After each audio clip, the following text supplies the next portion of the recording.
देवाचं दर्शन त्यामुळे होऊ शकते असे संत तुकाराम महाराज अभंग गाता यामध्ये 84व्या अभंगामध्ये म्हणतात की मान अपमान गोवे अवघे गुंडुनी ठेवावे.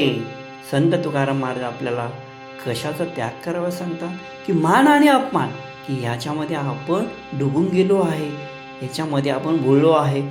मान आणि अपमान हा गुंडाळून ठेवावा म्हणजे त्याचा त्याग करावा असे संत तुकाराम महाराज आपल्याला म्हणतात. पुढे म्हणतात महाराज अति महत्त्वाचे समजावून साध्या भाषेत व साध्या शब्दात सांगतात की हेची देवाचे दर्शन सदा राहे समाधान, की आपण समाधानामध्ये राहावे की ज्यामध्ये आपले अंतःकरण सदैव समाधानाने भरलेले राहते आणि म्हणूनच तेथे देवाचे दर्शन होते.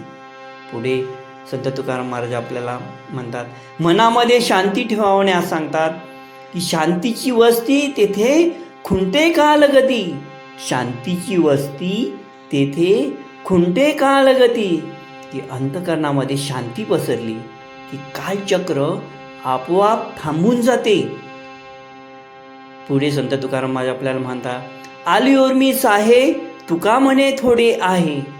आलीवर मी साहे तुका म्हणे थोडे आहे, की संत तुकाराम महाराज आपल्याला म्हणतात की आपल्या चित्तामध्ये काम क्रोधाची निर्माण झालेली उर्मी ही आपण सहन करायला शिकावायचं आहे, कारण त्यामुळेच ईश्वराचे दर्शन सहज होऊ शकते.